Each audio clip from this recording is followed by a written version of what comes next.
হুজুরদের যেই অস্ত্র হাতে নিয়ে যে একটা বক্তব্য ভাইরাল হয়েছে যশোর জামিয়া মাদ্রাসা, ওই মাদ্রাসা সম্পর্কে আমি কিছু কথা বলি। বিষয়টা হচ্ছে, আমি একজন কন্টেন্ট ক্রিয়েটর। আমার ফেসবুক পেজের নাম বিকে লিটন। 1.9 মিলিয়ন ফলোয়ার এবং অন্যান্য পেজ মিলায় আমার প্রায় 40 লাখের উপর ফলোয়ার আছে। তো আমার ভিডিও সবাই দেখেন, আমার ভিডিও সবাই পছন্দও করেন। তো সেই হিসাবে আমাকে ওই মাদ্রাসার একজন হুজুর ইনভাইট করছিল, মানে একটা হোয়াটসঅ্যাপে আমি আপনাকে স্ক্রিনশট দেখাই দিচ্ছি, আমাকে একটা দাওয়াতপত্র পাঠাইছিল এবং আমি বলছিলাম সেখানে যে আমার মা অসুস্থ, আমি মাকে নিয়ে ডাক্তারের কাছে যাব। তারা আবার বলতেছিল যে আপনারা আসেন, আপনি আসেন ভাই, আপনার মার জন্য আমরা দোয়াও করব। সেই স্ক্রিনশটও দেখেন। এবং আমি সেখানে ওই মাদ্রাসায় গেছিলাম, যাওয়ার ফুটেজটা হচ্ছে দেখুন। এই ফুটেজে আমাকে যে দেখা যাচ্ছে, আমি ওখানে যাওয়ার পরে ওই মাদ্রাসার সমস্ত স্টুডেন্ট আমার ভক্ত, তারা আমার সাথে ছবি তুলছিল, আমার সাথে ভিডিও করছিল। এবং ওই মাদ্রাসায় স্টুডেন্ট অনেক বেশি, ভবন অনেক কম, ওদের থাকার কষ্ট হয় এবং বিভিন্ন যে মাদ্রাসার পুকুর টুকুর খনন করতেছিল, এই দিকগুলা, এই ব্যাপারগুলো আমাকে শেয়ার করতেছিল তারা।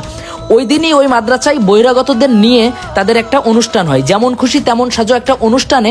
ওদের যেই অস্ত্র হাতে দেখা যায়, দুইটা কালো অস্ত্র, ওরা শোলা দিয়ে বানাইছে, ওরা যেই রং করে ওইটা বানাইছে ভাই, ওরা একটা আর্কিটেকচারের মতো করে ওটা বানাইছে। বানানোর পরে ওরা মুখ টুক বেঁধে, ওরা হয়তো বা কোনো ক্যারেক্টার প্লে করতেছিল, এই ভিডিওটা অনেক ফুটেজ ভাইরাল হয়।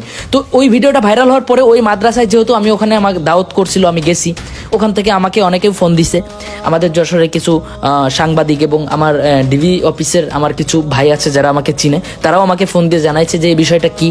আমি আসলে সঠিক জানাইতে পারি নাই, কারণ আমি তো ওই অনুষ্ঠান বা ওই এখানে যেই তাদের যেই প্রোগ্রামটা হচ্ছে ওইভাবে যায় নাই। আমাকে দাওয়াত করছে তারা, তাদের মাদ্রাসায় যে ভবনগুলা বা তাদের মাদ্রাসায় স্টুডেন্টগুলা থাকে, ওই মাদ্রাসায় কেমন পড়ালেখার মান, এবং ওই মাদ্রাসায় আপনার একটা ভবন টবন তুললে আমি সেটা একটু প্রচার করে দেশ বিদেশ থেকে সবাই একটু সহযোগিতার হাত বাড়াই দেবে, এরকম একটা ব্যাপার নিয়ে আমাকে ডাকছে, ইনভাইট করছে, আমাকে সাপোর্ট করতে বলছে। আর আমি গেছি ওখানে, সব কিছু, আমার মা অসুস্থ থাকার পরেও আমি সেখানে গেছি, কারণ আমি ওখানে হুজুররা আমাকে দাওয়াত করছে, আমি তাদেরকে প্রতি একটা রেসপেক্ট রেখে, যারা আলেমরা দাওয়াত করছে, আলেমরা আমার সাথে অপেক্ষা করতেছে একটু দেখা করার জন্য, সেই হিসাবে আমি ওখানে গেছি। এই একটা মাদ্রাসা থেকে একটা বড় বড় হুজুররা আমাকে ইনভাইট দিছে, আমি যদি সেখানে না যাই তাহলে এটাও কিন্তু আমার একটা ইমেজ, ব্যাড ইমেজ।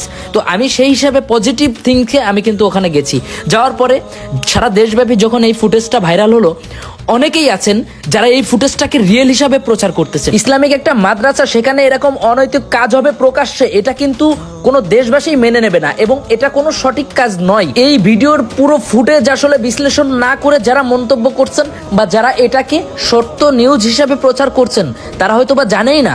দেখেন আমার সামনে যেই ম্যাপটা করা, এইখানে পুরো মাদ্রাসার ম্যাপ করা রয়েছে, এই মাদ্রাসারই একজন স্টুডেন্ট এই ম্যাপটা করছে। এবং আপনারা যে ভিডিও ফুটেজে যে অস্ত্রগুলো দেখছেন সেগুলোও ফেক। আমি ফোন দিয়েছিলাম মাদ্রাসাতে এবং আমি অনুষ্ঠানটা কিন্তু দেখিনি সরাসরি, যার কারণে এটা আমি জানতাম না।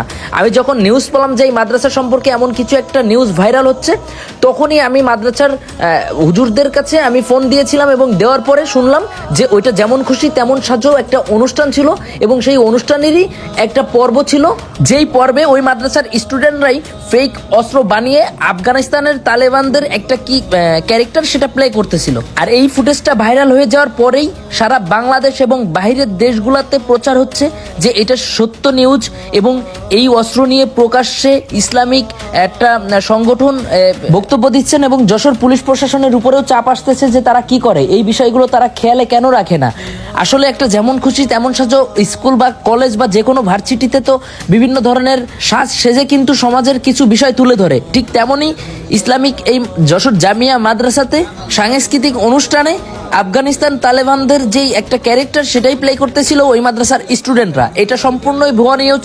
এটা নিয়ে মতামতি না করে দেশের যারা দুর্নীতিবাজ আছেন, যারা অরিজিনাল অস্ত্রধারী আছেন, তাদের পিছনে লাগুন, তাদেরকে খুঁজে বের করুন। ধন্যবাদ। আমি ওই মাদ্রাসা থেকে চলে আসার পরে ওই মাদ্রাসার যে চেয়ারম্যান সাহেব, সে আমার বিকে ফ্যাশন যে শোরুম যশোর, সে শোরুমেও আসেন এবং আসার পরে ওই একই বিষয় নিয়ে আলোচনা করেন, কিভাবে ওই মাদ্রাসার পেজটা এবং কিভাবে ওই মাদ্রাসার যেই কার্যক্রমগুলো ওইগুলো সারা দেশে প্রচার করা যাবে, যে ওই মাদ্রাসার কেমন শিক্ষাগত যোগ্যতা বা কেমন মান, এটা নিয়ে। তো আসলে আমি ওই মাদ্রাসায় যাওয়ার পর থেকে পরিবেশ থেকে শুরু করে ওই মাদ্রাসার হুজুরদের বা সমস্ত কিছুই আমি পজিটিভ দেখছি। আমি কখনোই কোনো কিছু নেগেটিভ দেখিনি। যে যারা আমার ফলোয়ার আছেন বা যারা আমার ভক্তবৃন্দ আছেন, যারা আমার ভিডিও প্রতিনিয়ত দেখেন, আসলে এই মাদ্রাসা সম্পর্কে যেই নিউজটা তৈরি হয়েছে এটা পুরোটাই ফেক। এবং আমাদের যশোরের পুলিশ প্রশাসন এমন প্রকাশ্যে কিছু ঘটলে সেটাকে প্রশ্রয় দেবে এমনটাও হওয়ার কোনো কথা না। এবং যেই ফুটেজটা ভাইরাল হয়েছে এটা সম্পূর্ণই মিথ্যা। এটা সত্যি হলে এই সমাজ এটা মেনে নেবে না। মনে রাখবেন, একটা ভিডিও সম্পর্কে না জেনে না বুঝে সেই ভিডিওটাকে মিথ্যা প্রচার করবেন না।